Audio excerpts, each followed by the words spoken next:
Selamat malam para netizen dimanapun kita berada, salam inspirasi bagi kita semua ya.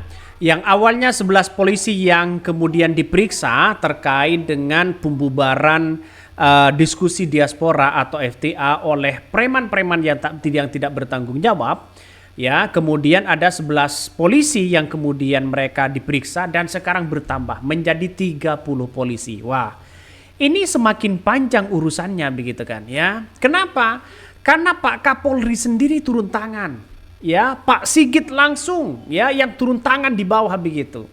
Masa iya di detik-detik akhir seorang Jokowi begitu kan ya diberikan ya disambut dengan hal-hal kayak beginian, dicidrai dengan preman-preman tidak bertanggung jawab. Lantas posisi seorang Jokowi ya semakin kocar-kacir begitu kan ya. Justru ini memperburuk citra seorang Jokowi ke depan. Nah, di detik akhir saja sudah seperti ini. Artinya apa? Artinya bahwa preman-preman itu harus ditangkap semuanya begitu kan. Dan kabarnya ya ada 5 sipil dan kemudian 30 polisi begitu akan diperiksa. Ya, walaupun materi pemeriksaannya masih belum jelas sampai kapan, tapi yang terpenting 30 polisi itu diperiksa. Dan ini adalah perintah langsung dari Pak Kapolri begitu kan. Nampaknya ini benar-benar serius ya. Saya yakinnya preman-preman itu akan ditahan. Toh pada hakikatnya nanti ada tidak ditahan dan sebagainya, ada alasan ini, alasan itu. Ya, mungkin ada orang yang kuat yang bermain di balik itu. Jadi saya kira inilah yang kemudian kita harus usut siapa mereka, dalangnya siapa, inisiatornya siapa ya di balik itu ya.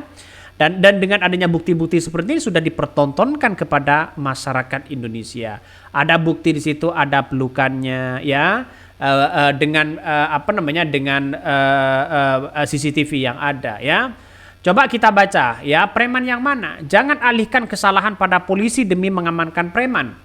Kasihan polisi yang bertugas karena sikap polisi yang kalah sama preman diduga sudah ada instruksi seperti kata preman.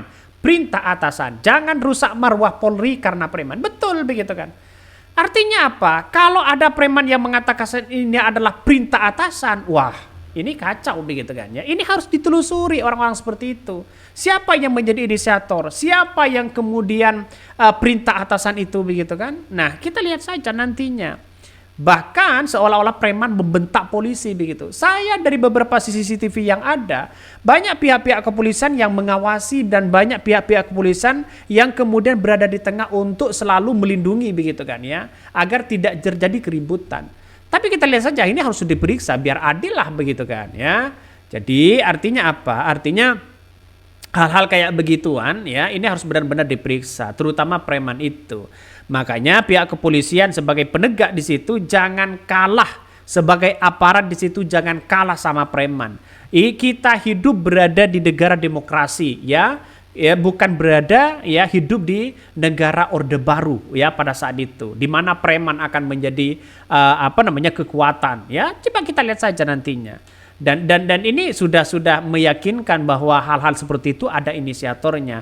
Walaupun sudah ada yang mengatakan bahwa ini adalah inisiatif kami, coba diskusi saja ya. Tantang si Felix di situ begitu kan. Apakah ngerti soal masalah kayak gituan?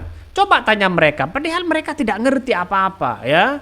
Jadi artinya apa? Artinya jangan sok menjadi jagoan lah begitu kan ya. Siapa yang memelihara preman itu kan harus ada begitu kan.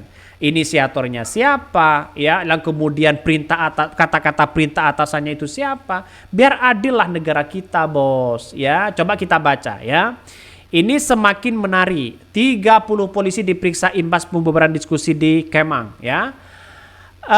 Sebanyak 30 anggota polisi diperiksa bidang Propram ya Polda Metro Jaya terkait kasus pembubaran dan perusakan diskusi Forum Tanah Air FTA di Hotel Grand Kemang, Jakarta Selatan. Pemeriksaan tersebut anggota polisi bertambah, yang semulanya hanya 11 anggota terkait audit dan evaluasi internal perkembangan pemeriksaan oleh Bidang Propam Polda Metro Jaya sampai ini begitu ada 30 anggota Polri yang dilakukan pemeriksaan.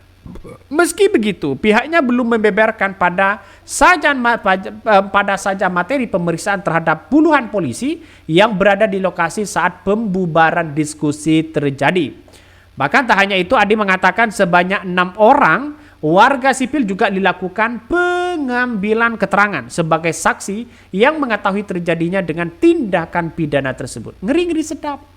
Artinya apa? Artinya orang-orang seperti itu jangan lagi kemudian ya dipelihara ya, apalagi mengatasnamakan mengataskan cinta tanah air, mengatasnamakan ini begitu kan. Tapi pada kenyataannya kelakuan-kelakuan itu bertentangan dengan demokrasi kita ya. Jadi tidak boleh itu dilakukan kepada apalagi ada intimidasi begitu kan. Ini tidak boleh. Maka diskusi-diskusi seperti itu harus benar-benar diperiksa tuntas begitu kan. Siapa itu pemiliknya ya? Maksudnya inisiatornya siapa di situ? Itu harus benar-benar diperiksa betul. Jangan lagi kemudian tiba-tiba muncul lagi begitu kan ya. Kalau toh pada hakikatnya ini adalah by order ya, itu periksa siapa yang melakukan itu, inisiatornya siapa ya. Pasti orang-orangnya Mulyono. Coba kita baca lagi ya. Meski begitu ya, tak hanya itu, Adi mengatakan sebanyak juga ada 6 orang sipil yang dilakukan ya pengambilan keterangan sebagai saksi yang mengetahui terjadinya dugaan tindak pidana ini. Banyak sekali di situ. Artinya apa? Artinya secara tidak langsung bahwa masyarakat kan ingin tahu seberapa keras, seberapa kerja sih ya para penegak di situ begitu kan ya, para polisi di situ begitu, karena ini perintah langsung dari Pak Kapolri. Dalam waktu dekat ini masyarakat meminta siapa dan ungkit ya di balik inisiator itu ya, yang menyuruh siapa, inisiatornya siapa, yang mengorder siapa, itu harus tahu begitu. Jangan sampai ini hilang di telan bumi begitu, hanya 2 orang ya dijadikan tersangka tapi pada kenyataannya ujung-ujungnya nanti keluar begitu kan.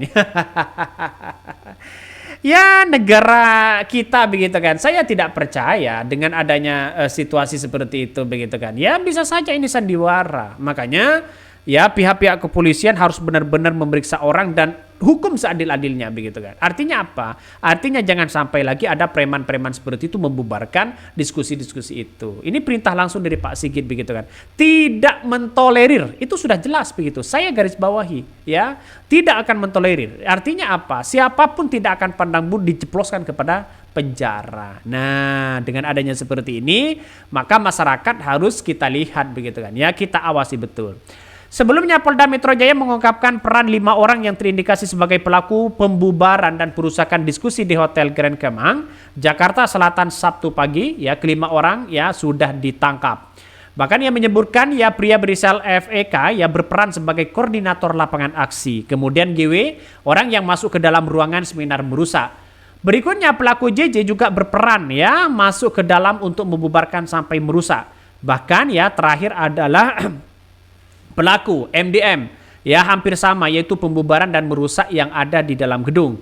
Bahkan selain itu pihaknya menginvestigasi secara internal terhadap para petugas Polri yang bertugas mengamankan pada saksi unjuk rasa berlangsung, apakah di situ ada pelanggaran prosedur standar operasional atau SOP. Yang mencontohkan apakah sudah dilakukan pemeriksaan jumlah personel yang dilibatkan, dan kemudian ya secara saat acara apakah tindakan yang akan dilakukan, termasuk bila terjadi dinamika yang berkembang apa yang harus kita lakukan. Nah, inilah jalan satu-satunya Pak Kapolri harus turun tangan di situ begitu kan. Harus benar-benar turun tangan untuk bagaimana dan mengawasi apa yang terjadi di bawah. Jangan sampai lepas. Ya, jangan sampai lepas begitu kan. Karena ini adalah merupakan kewenangan dari masyarakat meminta pihak Kapolri untuk mengusut tuntas siapa dalangnya itu. Saya kira Sefedik mungkin tidak ngerti masalah soal-soal kayak begituan. Coba diskusi saja dengan Refli Harun, diskusi dengan Said Didu, diskusi saja dengan Profesor Din Samsudin. Mereka tidak paham begitu apa demokrasi begitu kan. Mungkin karena ya yang namanya semuanya tergantung dorongan, tergantung yang namanya finansial ya. Tergantung yang namanya finansial. Mungkin itu yang kami sampaikan. Tonton terus channel Hot dari Podcast Rakyat ini. Jangan lupa di subscribe.